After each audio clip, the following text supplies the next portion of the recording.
to the TokyoBill Weekly Update. Recent stories around Japan of interest to me, TokyoBill. Today is February 7th, 2026.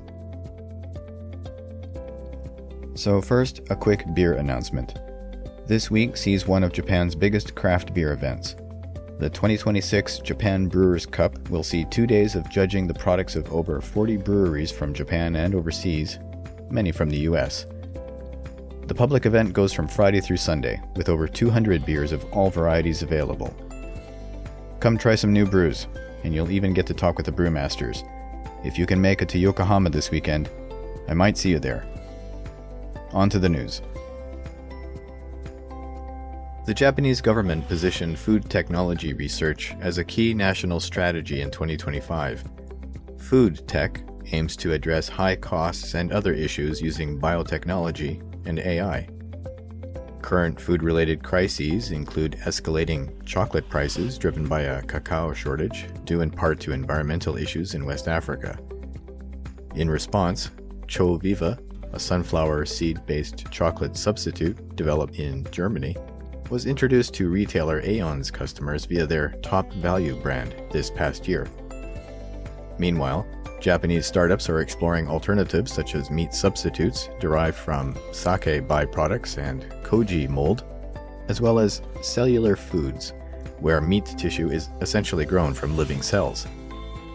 Commercialization for some products are expected within 5 years. Under economic and ecological pressure, Japan identified food tech as one of 17 strategic areas for ongoing investment.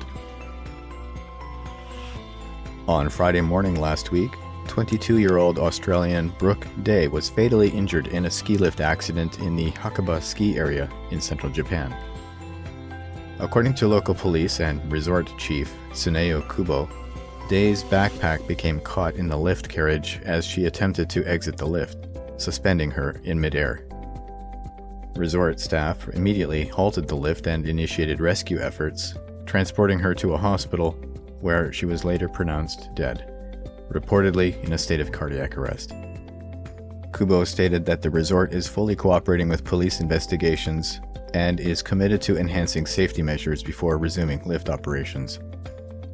Australia's Department of Foreign Affairs is providing assistance to Day's family and expressed condolences while maintaining privacy obligations concerning further comments. A labor management forum hosted by the Japan Business Federation, or Keidanren, kicked off wage negotiations on Friday. The focus of this spring push is on addressing the slow recovery of real wages, which have fallen for 11 consecutive months as of November. A critical concern is whether pay increases above 5% will extend to small and mid-sized companies, which employ 70% of the workforce. In past negotiations, major firms saw wage hikes over 5% for 2 years, prompting Keidanren to set this as the benchmark for future conversations. And while industrial actions to affect wage growth by firms are relatively quiet affairs in Japan, a pamphleting event is taking place this week by Bugunto and its parent union Tozen. Bugunto is the union representing employees for language learning firm Berlitz, Japan. With AI contributing to information overload, a new style of consumer behavior known as menpa, or mental performance, is emerging. Menpa prioritizes emotional comfort and decision-making ease, appealing to consumers overwhelmed by the vast choices available due to social media and other internet sources. This consumption approach aims to alleviate two psychological burdens: the burden of choice, resulting in stress and fatigue from the decision-making process, and emotional strain from the fear of criticism in social interactions. Companies are responding by designing services that limit options and simplify choices. One food delivery service curates meals for users based on their preferences without requiring extensive selection. This simplified method has gained them 3 million customers since they began operations last year. After many years of offering customers long lists of choice, it would appear that less is more. On Monday, approximately 7,000 pharmacies in Japan started selling the morning after pill, Norlevo, over the counter without age restrictions or parental consent. The pill, effective within 72 hours post unprotected intercourse, must be taken in front of a pharmacist and is priced at 7,480 yen, about $50. Pharmacies need to meet specific requirements for privacy and collaboration with healthcare professionals.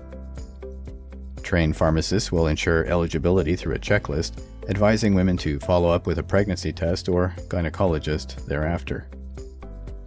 The pill is exclusively available to women and not to third parties or men.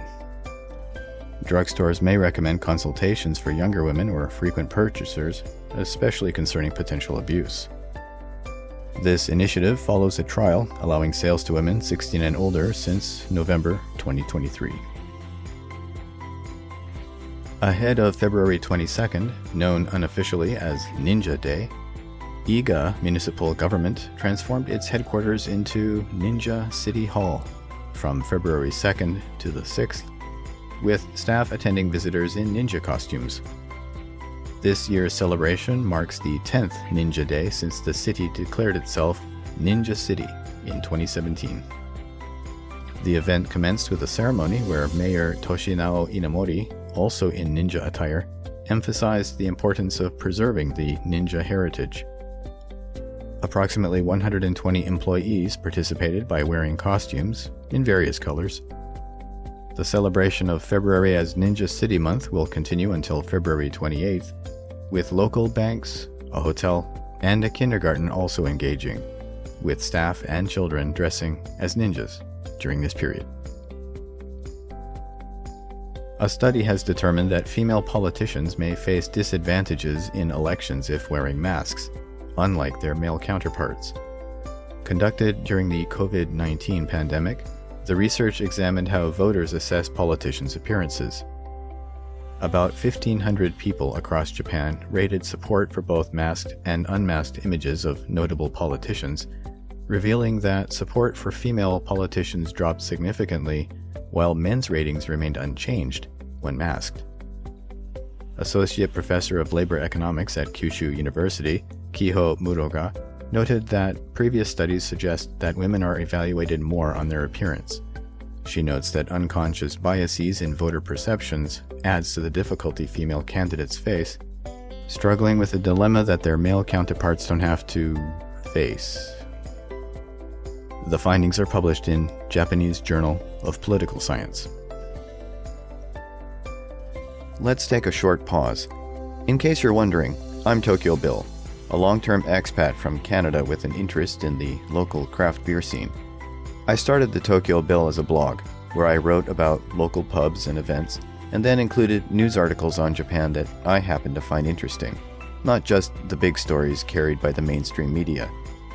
If you like what you're hearing but want further information, please visit theTokyoBill.com for links to the original articles. Thanks. And now back to this week's news. Following the 2011 Fukushima disaster, Japan halted all nuclear operations. During that time, microbes believed to have been introduced due to the tsunami managed to thrive in the radioactive sludge.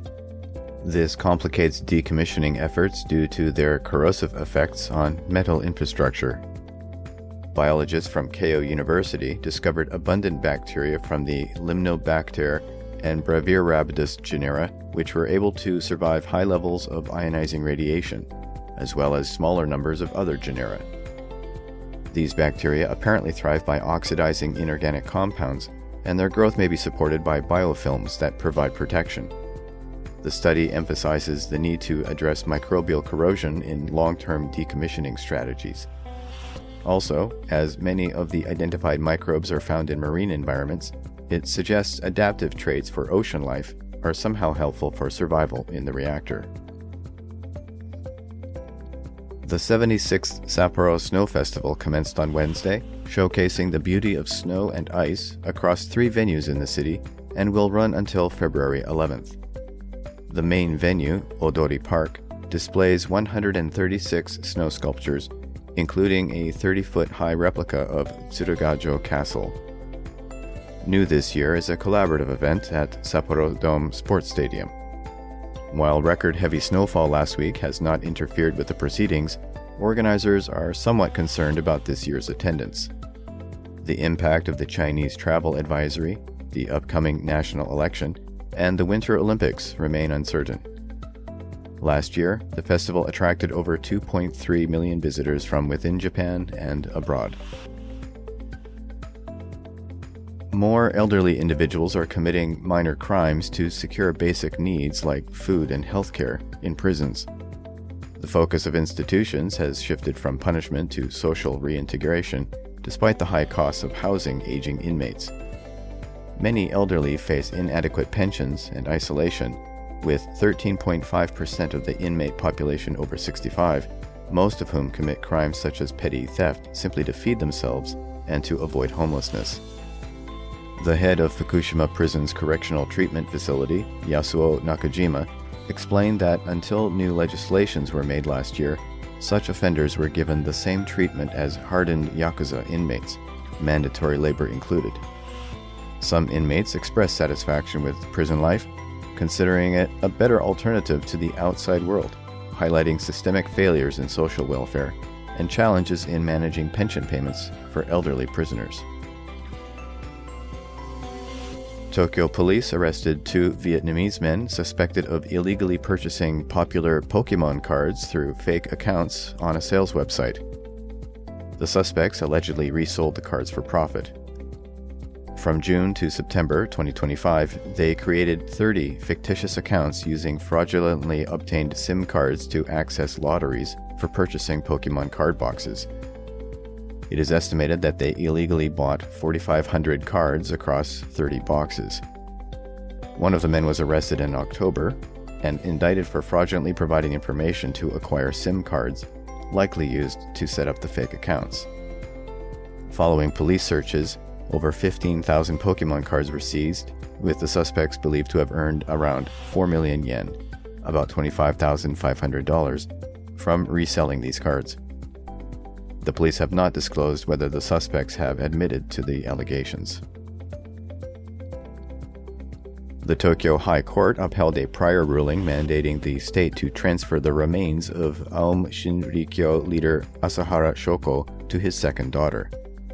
Asahara, executed in 2018 for his role in the 1995 Tokyo subway sarin gas attack, had his physical remains claimed by his daughter after the Supreme Court determined ownership rights in 2021. The state opposed the handover, fearing the remains might be venerated by followers of the successor group Aleph. However, the court noted the daughter's intentions to mourn privately and rejected the state's concerns about public safety threats, affirming her request as valid. The government acknowledged its arguments were not accepted and plans to review the ruling thoroughly. About 3,000 stellar sea lions have been spotted on Benton Island, an uninhabited location off the northern tip of Hokkaido, marking the largest population for this time of year and poised for a negative impact on the fishing industry. Footage aired on TBS shows the sea lions lounging and playing, with the number present being the highest recorded for the season. Experts suggest that the sea lions likely migrated south from the Sea of Okhotsk in search of food, using the island as a rest spot. Often referred to as gangsters of the sea, these animals are notorious for consuming fish caught in nets, causing significant harm to the fishing industry, estimated to exceed 1 billion yen. That brings us to the end of this week's news roundup. And once again, your visit to the TokyoBill would be greatly appreciated. I've been, and remain, TokyoBill. Thank you for listening, and take care.